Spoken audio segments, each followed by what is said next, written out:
Marie Osmond reveals why she broke up with Andy Gibb. Marie Osmond was born Olive Marie Osmond on October 13, 1959, in Ogden, Utah.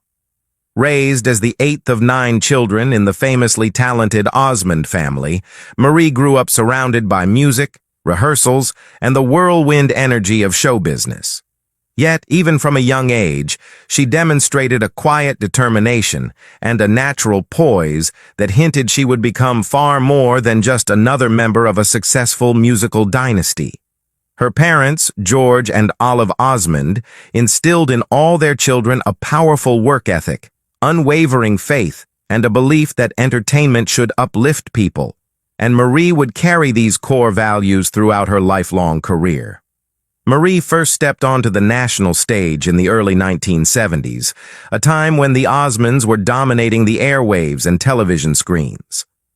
Unlike her brothers, who performed as a pop band, Marie gravitated toward country music, a choice that both set her apart and revealed her artistic instincts.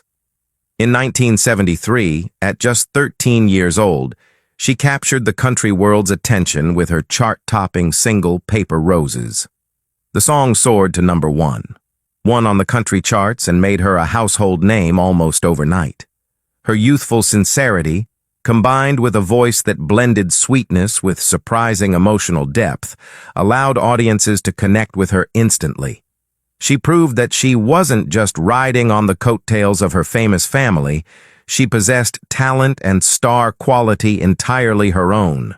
But Marie Osmond's career blossomed far beyond the boundaries of country music. In 1976, she teamed up with her brother Donnie to create the iconic Donnie and Marie variety show. The program became a cultural phenomenon, bringing music, comedy sketches, vibrant costumes, and warm sibling banter into millions of American living rooms every week. Marie's graceful stage presence, quick comedic timing, and natural camaraderie with Donnie made her one of the most recognizable performers of the era. The show's success solidified her status as an entertainment powerhouse and introduced her to an even wider audience. Even decades later, Donnie and Marie remains one of the most fondly remembered variety shows in television history. As the years went on, Marie continued to evolve as an artist. She released multiple albums in both the country and pop genres, toured extensively, and demonstrated her versatility far beyond singing. She became a respected actress, appearing in television films, specials, and stage productions. Her performance in The King and I, which toured across the United States, showcased her ability to take on classic theatrical roles with elegance and emotional nuance.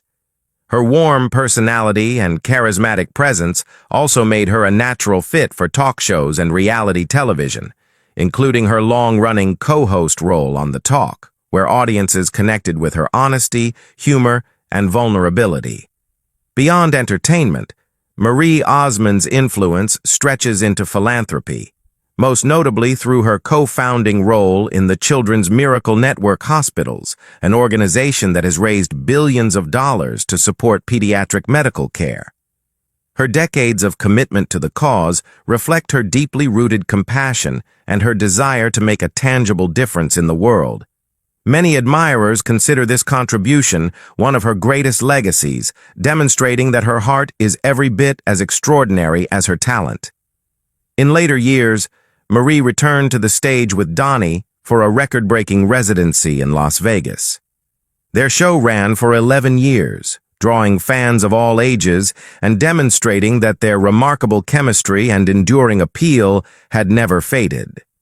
Every performance radiated the same warmth, energy, and joy that first captured the world's attention decades earlier. Their final show in 2019 felt like the end of an era, yet also a testament to the lasting affection audiences hold for them.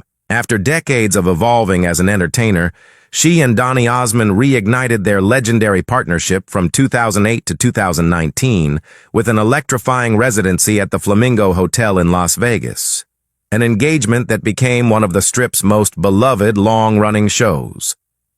Night after night, audiences packed the theater to experience their unmistakable chemistry, nostalgic charm, and high-energy performances that blended music, comedy, dance, and pure sibling magic. Their residency was so successful that it inspired a 2009 album celebrating their signature duets, offering fans a polished studio version of the dynamic sound they had been enjoying live. Never content to rest on her legacy, she continued to explore new creative paths. In 2010, she stepped back into the spotlight with her solo studio album, I Can Do This, a project that showcased her emotional depth and reaffirmed her status as a versatile vocalist. 6 years later, she expanded her musical horizons even further with Music is Medicine, 2016, a country-infused collection that reflected both personal resilience and artistic reinvention.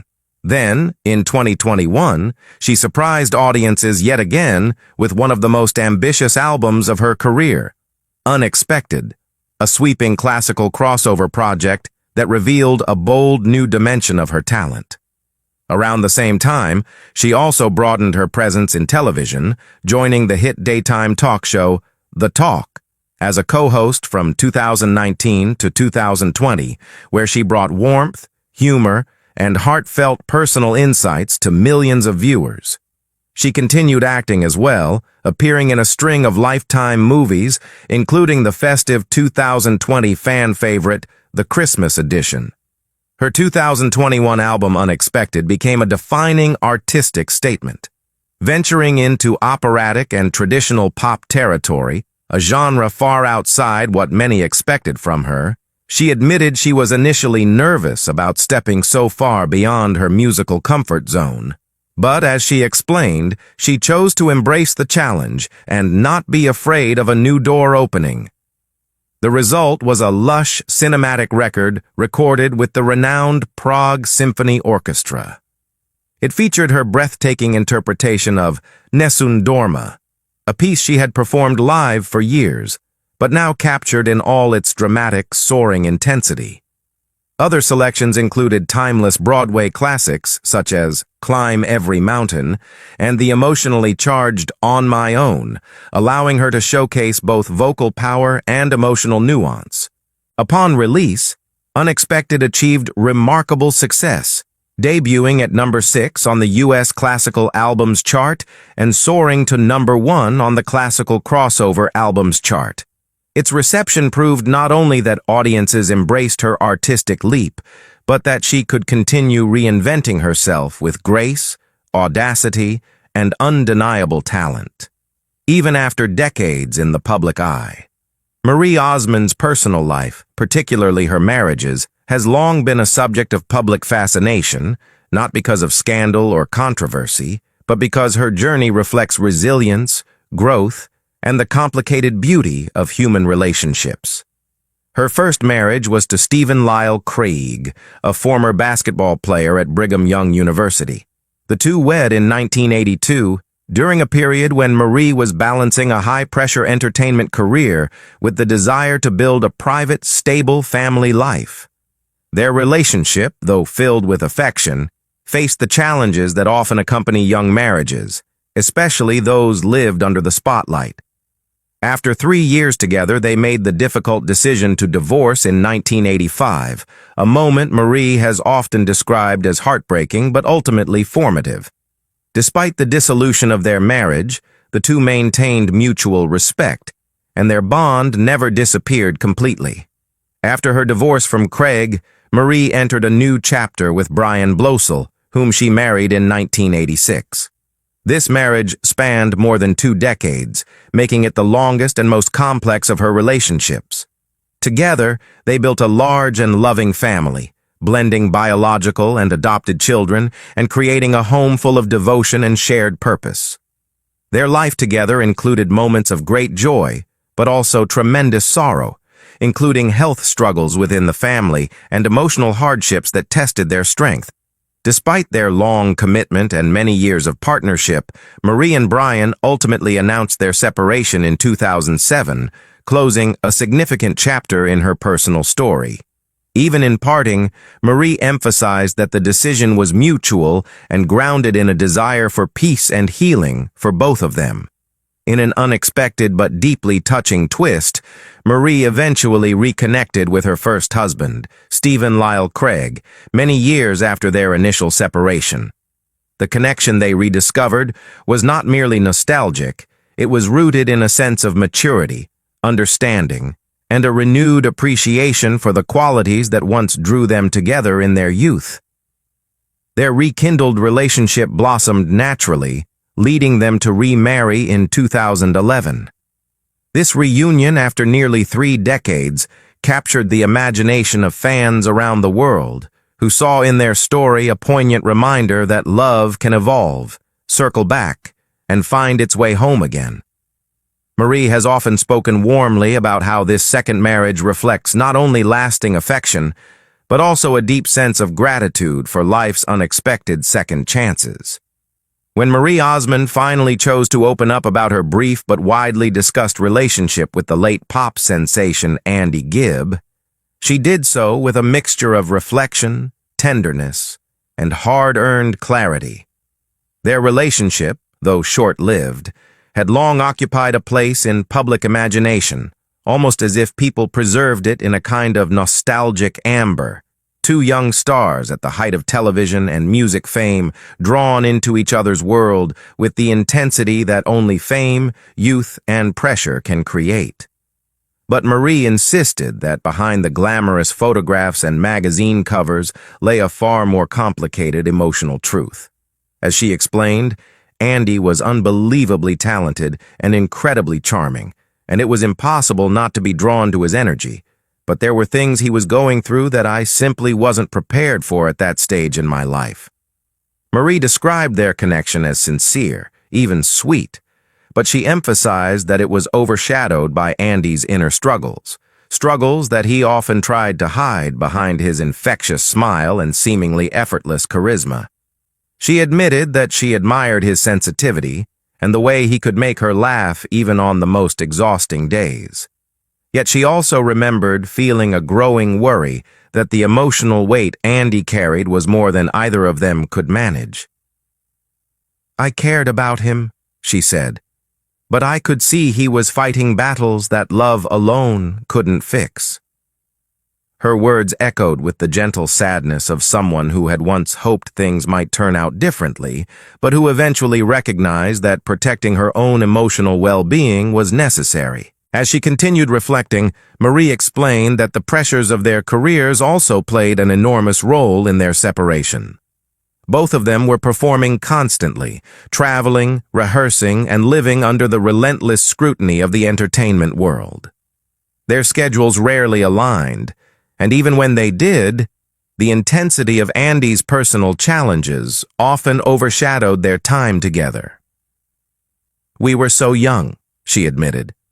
"And when you're young in show business, everything is magnified. Your emotions, your fears, the expectations people place on you. It becomes very difficult to distinguish your own voice from the noise around you." Marie also confessed that she often felt pulled in 2 directions, her desire to support Andy and her instinct to step back from a situation she sensed could eventually become overwhelming. She explained that she understood, even then, that Andy was someone who needed stability, calm, and a kind of grounding that she was not capable of giving while pursuing her own demanding career. "It wasn't that I didn't want to help," she said, "but I realized I wasn't the person who could save him, and it would have been unfair to pretend otherwise." In the end, her decision to break up with him was rooted not in lack of affection, but in a deep awareness that love, however heartfelt, cannot replace healing, nor can it substitute for the internal work a person must do on their own. "I wanted the best for Andy," she reflected, "and sometimes wanting the best for someone means stepping away. I hoped he would find peace, and I truly wished for his happiness, even if it wasn't with me." Her voice, even in retrospect, carried a poignant blend of affection and loss, an acknowledgement that some relationships, no matter how bright or promising they appear, are not meant to last. Marie's recollection of their breakup was not bitter, but filled with compassion, as if she wanted to honor Andy not for his struggles, but for the warmth and talent that endeared him to millions. In opening up, she offered a gently honest portrayal of two young stars navigating chaos, expectations, and vulnerability, each searching in their own way for stability in a world that rarely offered it.